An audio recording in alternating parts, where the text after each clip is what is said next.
In the external or physical world. The external physical world? You mean that place outside? Ew. I hate that place. Why would you even bring it up? I'm pretty sure that's where all those other people are, and I ain't want any part of that nonsense. Although I have never been, so I'm not completely sure. But damn it, if it just isn't worth the risk. I mean, I'm pretty sure Dennis Prager is out there.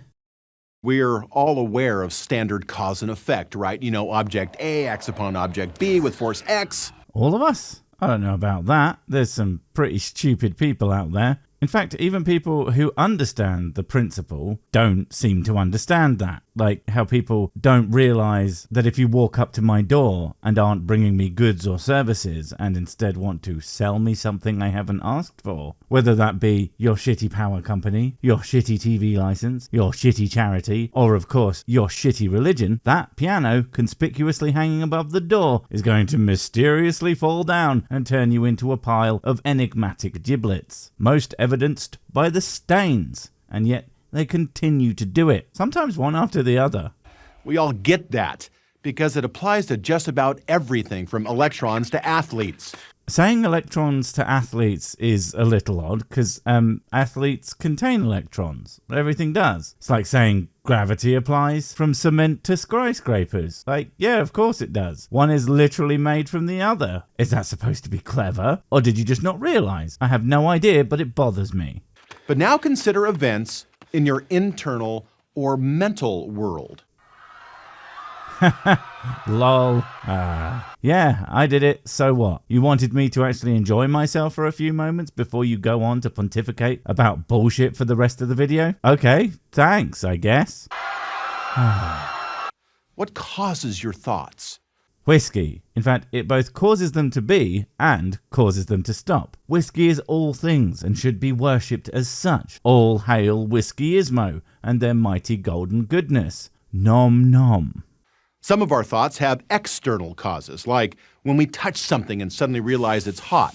Oh yeah, I know. I'm so hot that people don't even want to touch me. The obviousness of my searing attractivity just keeps them away from me, and for some reason makes them need to hold their noses and make retching sounds, which is again obviously because of my hotness, as they also scream, "Oh God, it burns." We don't deliberate whether or not to pull our hand away, right?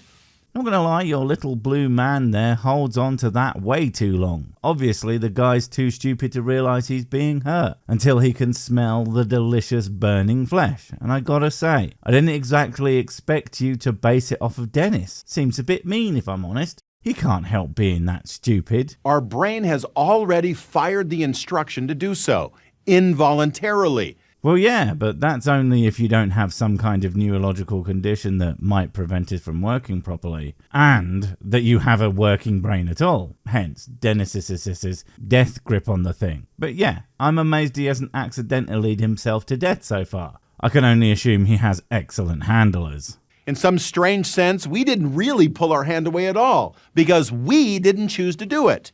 Alright, enough f***ing about, yeah. No, you don't choose to pull your hand away from hot thing. You don't choose to breathe. You don't choose to find the Dennis Prager University for Big Brain Smart Guys to be not that thing at all. They are reflexive or unconscious actions, things that you do without needing to think about it. At least without the bit one might call you thinking about it. Great. Not sure how this is going to be anything but a point against free will, as that's what this video is about and almost certainly going to be arguing for, but we shall see. Our brain did it before consulting us. Yeah, my brain does that a lot. I mean, seriously, I never choose to capture all those badgers and fire them at Dennis's house. It just kind of happened, and the fact that they were on fire also was a total coincidence, and certainly not a bunch of effort to figure out the right amount of fuel to have them in flame without killing them, so they spread as much carnage as possible. These things just happen, you know? A second cause of our thoughts is internal. Now you say thought, but this is PU and their audience for these videos, and thoughts are to them as sobriety is to me. It's just not something I know how to do, or ever will, or even try to, because I'm really just not all that interested. Same with you guys and thinking.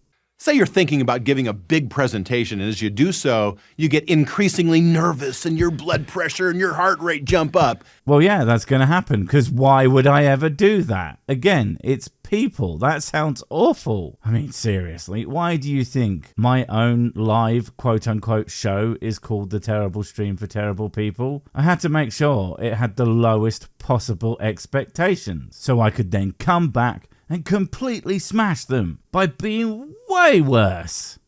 Now, nothing external is acting upon you. You're doing all the causing internally, right?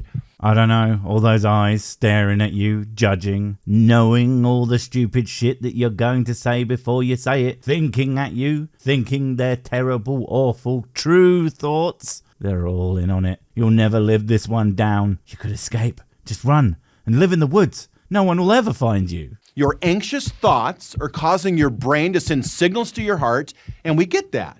Not necessarily. Some people never get affected by those kinds of situations. And some of us get these terrible, end-of-the-world kind of anxious feelings while we're happily sat watching a favoured TV show for absolutely no reason. Brains are funny things, and they are as different from each other as each person's face and specific body shape.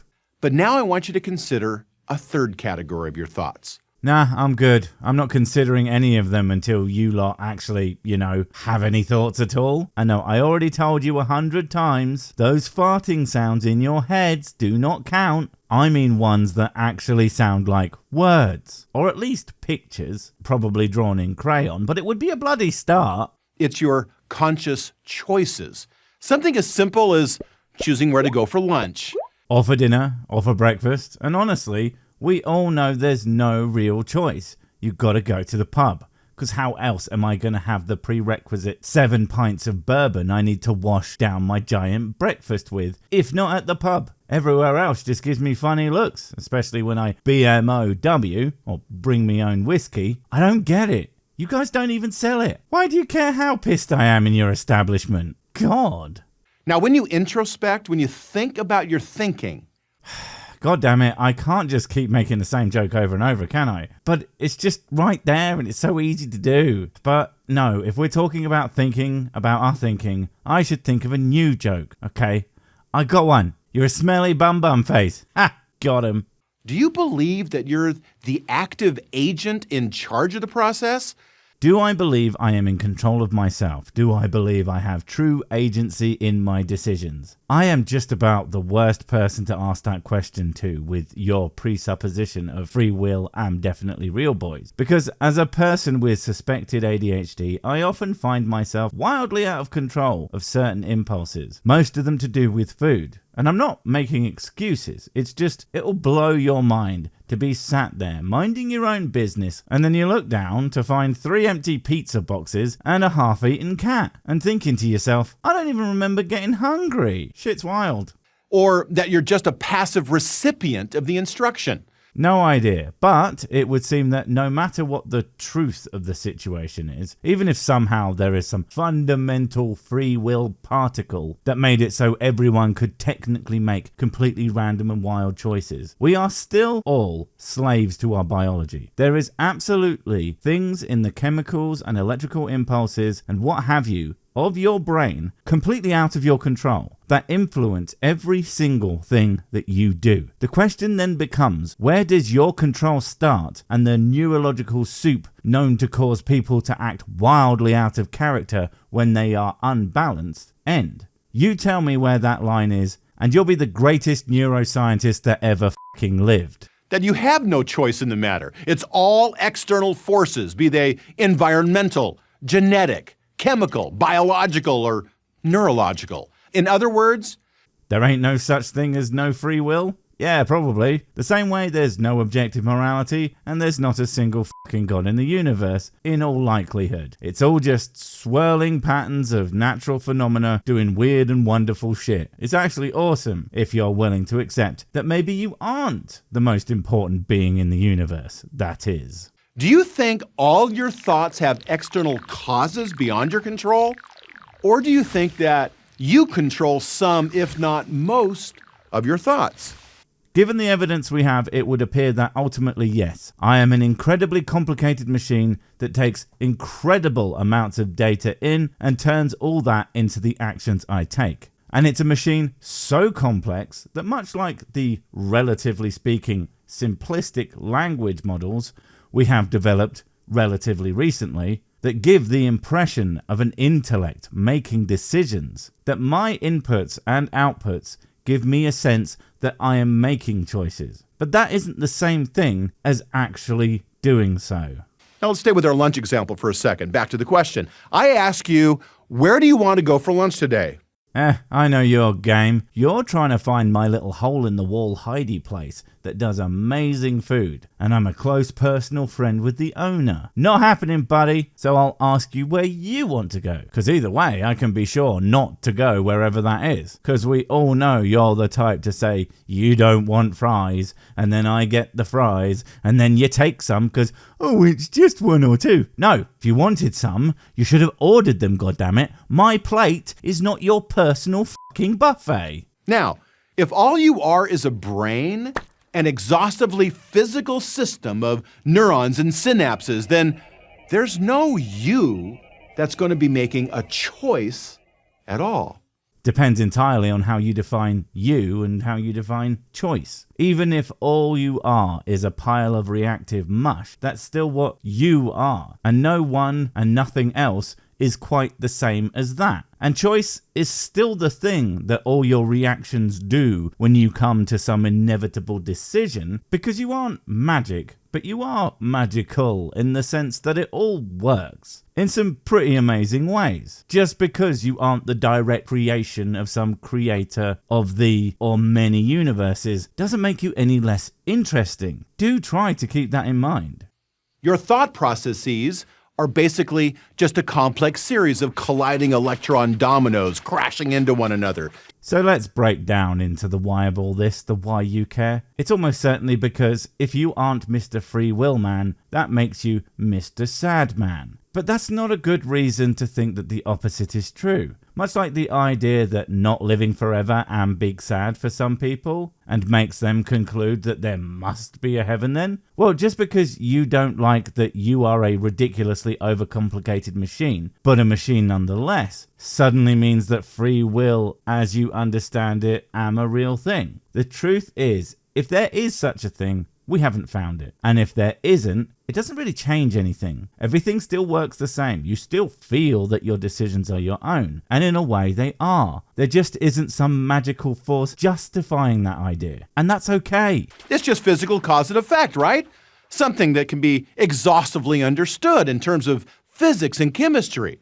Yeah, good. That will help us to be the best we can. If at all possible, we might even figure out ways to fix certain flaws with how that thinking works. Imagine that an actual cure for depression could come to be. Wouldn't that be fucking awesome? Instead of the just pretend it's not there, otherwise you're just ungrateful for the everything that God gave you, that far too many theists, aka any, espouse far too often, aka ever. Although, you know, if we do manage to fix various mental health issues, your lot will still claim God fixed it, never once stopping to wonder who caused the issues in the first place in that scenario. Nah, must have been Satan, you know, because of how he's more powerful than God or something. There's no you that's an agent that's deliberating or choosing or exercising free will. And that's why it must be wrong because I feel like I have free will. I'm sure there's lots of feelings that you have that aren't true either though, eh? There's so many intuitive beliefs that people have about themselves and the things around them that deep down they know are how it must be. That doesn't make those things true either, does it? I'm sure others have similarly firm beliefs that are completely opposite to many of yours. You can't both be right. So what if, in this regard, you're wrong about this one? if you are just a brain, you cannot have free will. You would just be a physical machine. Yes, and there's nothing wrong with that. Some would argue, Well, if there am no free will, then why do anything? Why have laws? Why? Well, smart guy, who's not really as smart as he thinks he is, just because you aren't making the choices per se, doesn't mean you aren't the one responsible for their consequences. Other people's reactive responses to your behavior are just as valid coming from a meat machine as they are coming from some sort of will-powered ghost. And if you like living, which is not a feeling that you got to choose to have, but will have nonetheless, then you have to make sure that the things you do are taken responsibility for, and others will do the same, and you will do that to them, and they will do it to each other. We call it civilization, and it's mankind's greatest achievement when it comes to the survival of their species. And it all came from some simple evolution-born ideas that make us more likely to survive. Just because it didn't come from some god doesn't make it any less potent in its ability to keep us all ticking, does it? A very complex but programmed computer. But if you're something more than your brain, then what? I guess you're goddamn real. Well, you are going to have to prove that humans are more than their constituent parts. And while people are generally greater than the sum of their parts, that doesn't mean that there's extra, only that cool machines are cool. And I don't know about you, but being an awesome meat robot piloted by an electric ghost is more than good enough for me. But then again, I don't need to pretend I'm more than I am in order to feel special. I just need whiskey for that. Wait, before you go, I have something super important to tell you. It's life or death. It will change everything forever. Nope, wait, it's gone.